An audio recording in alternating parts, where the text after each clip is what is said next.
ಇನ್ನು ಶಾಸಕರ ಜೊತೆ ಸುರ್ಜೇವಾಲಾ 1-to-1 ಸಭೆಯನ್ನ ನಡೆಸಿದ್ರು. ಆ ವಿಚಾರಕ್ಕೂ ಕೂಡ ಪ್ರತಿಕ್ರಿಯೆ ಕೊಟ್ಟಿದ್ದಾರೆ. ಸುರ್ಜೇವಾಲಾ ಸಭೆ ಮಾಡ್ತಾ ಇರೋದಕ್ಕೆ ವಿಜಯೇಂದ್ರ ವ್ಯಂಗ್ಯವಾಡಿದ್ದಾರೆ.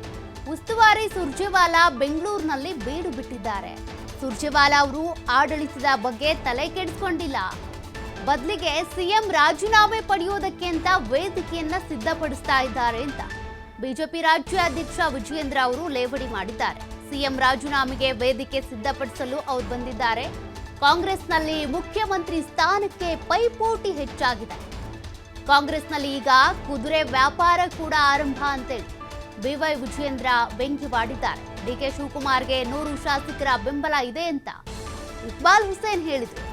ಇನ್ನು ಸಿದ್ದರಾಮಯ್ಯ ಆಡಳಿತದ ಮೇಲೆ ಹಿಡಿತ ಕಳ್ಕೊಂಡಿದ್ದಾರೆ, ಹಾಗೇನೆ ಶಾಸಕರ ಮೇಲೂ ಕೂಡ ಅವರಿಗೆ ಹಿಡಿತ ಇಲ್ಲ. ಬೆಂಗಳೂರಿನಲ್ಲಿ ಬಿಜೆಪಿ ರಾಜ್ಯಾಧ್ಯಕ್ಷ ಬಿವೈ ವಿಜಯೇಂದ್ರ ಅವರ ಹೇಳಿಕೆ ಇದು.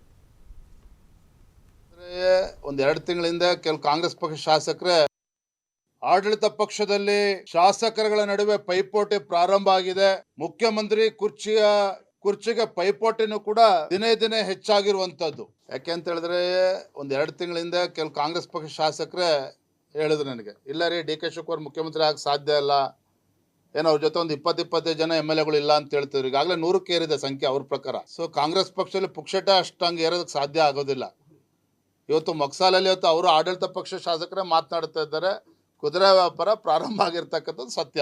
ಆಡಳಿತ ಪಕ್ಷದಲ್ಲಿ ಶಾಸಕರುಗಳ ನಡುವೆ ಪೈಪೋಟಿ ಪ್ರಾರಂಭ ಆಗಿದೆ. ಮುಖ್ಯಮಂತ್ರಿ ಕುರ್ಚಿಗೆ ಪೈಪೋಟಿನೂ ಕೂಡ ದಿನೇ ದಿನೇ ಹೆಚ್ಚಾಗಿರುವಂತದ್ದು. ಯಾಕೆ ಅಂತ ಹೇಳಿದ್ರೆ ಒಂದೆರಡು ತಿಂಗಳಿಂದ ಕೆಲವು ಕಾಂಗ್ರೆಸ್ ಪಕ್ಷ ಶಾಸಕರೇ ಹೇಳಿದ್ರು ನನಗೆ.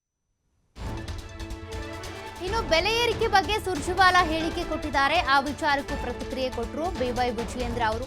ಬೆಂಗಳೂರಿನಲ್ಲಿ ಸುದ್ದಿಗೋಷ್ಠಿ ನಡೆಸಿ ಈ ರೀತಿಯಾಗಿ ವಿಜಯೇಂದ್ರ ಹೇಳಿಕೆ ಕೊಟ್ಟಿರೋದು. ರಾಜ್ಯವನ್ನ ATM ಆಗಿ ಪರಿವರ್ತನೆ ಮಾಡಿದ್ದಾರೆ.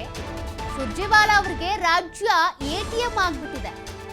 ಈಗ ಬೆಲೆ ಏರಿಕೆಗೆ ಕೇಂದ್ರದ ಬಗ್ಗೆ ಟೀಕೆ ಮಾಡ್ತಾರೆ. ಸುರ್ಜೇವಾಲಾ ಅವರಿಗೆ ಮಾಹಿತಿ ಇದೆಯೋ ಇಲ್ವೋ ಗೊತ್ತಿಲ್ಲ, ಮಾಹಿತಿ ಇದ್ದೂ ಕುರುಡರಂತೆ ವರ್ತಿಸ್ತಾ ಇದ್ದಾರೆ ಅಂತಲೂ ಗೊತ್ತಿಲ್ಲ. ಸುರ್ಜೇವಾಲಾ ವಿರುದ್ಧ ಬಿಜೆಪಿ ರಾಜ್ಯಾಧ್ಯಕ್ಷ ಬಿವೈ ವಿಜಯೇಂದ್ರ ಅವರು ಈ ರೀತಿ ಕಿಡಿಕಾರಿದ್ದಾರೆ.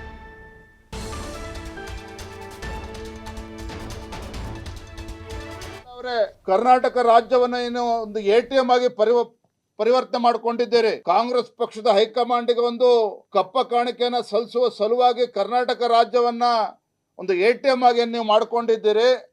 ಇದರ ಪರಿಣಾಮನೇ ಇವತ್ತು ರಾಜ್ಯದಲ್ಲಿ ಸಿದ್ದರಾಮಯ್ಯ ಮುಖ್ಯಮಂತ್ರಿಗಳೇನಿದ್ದಾರೆ ದಿನೇ ದಿನೇ ನಾಡಿನ ಜನತೆಯ ಮೇಲೆ ಬರೆ ಎಳಿತಕ್ಕಂಥ ಕೆಲಸವನ್ನ ಮಾಡ್ತಾ ಇದ್ದಾರೆ. ಸುರ್ಜೇವಾಲಾ ಅವರು ಇವತ್ತು ಬೆಲೆ ಏರಿಕೆ ಬಗ್ಗೆ ಕೇಂದ್ರ ಸರ್ಕಾರನ ಟೀಕೆ ಮಾಡ್ತಾ ಇದ್ದಾರೆ. ಅವ್ರಿಗೆ ಬಹುಶಃ ಮಾಹಿತಿಯ ಕೊರತೆ ಇದೆಯೋ ಅಥವಾ ಮಾಹಿತಿ ಇದ್ದೂ ಸಹ ಇವತ್ತು ಕುರುಡನಂತೆ ವರ್ತನೆ ಮಾಡ್ತಾ ಇದ್ದಾರೋ ಅವ್ರು ಉತ್ತರ ನೀಡಬೇಕಾಗಿದೆ. ಮಾನ್ಯ ಸುರ್ಜೇವಾಲಾ ಅವರೇ, ಕರ್ನಾಟಕ ರಾಜ್ಯವನ್ನ ಏನು ಒಂದು ATM ಆಗಿ ಪರಿವರ್ತನೆ ಮಾಡಿಕೊಂಡಿದ್ದೀರಿ. ಕಾಂಗ್ರೆಸ್ ಪಕ್ಷದ ಹೈಕಮಾಂಡ್ಗೆ ಒಂದು ಕಪ್ಪ ಕಾಣಿಕೆಯನ್ನ ಸಲ್ಲಿಸುವ ಸಲುವಾಗಿ ಕರ್ನಾಟಕ ರಾಜ್ಯವನ್ನ ಒಂದು ATM ಆಗಿ ನೀವು ಮಾಡಿಕೊಂಡಿದ್ದೀರಿ. ಇದರ ಪರಿಣಾಮನೇ ಇವತ್ತು ರಾಜ್ಯದಲ್ಲಿ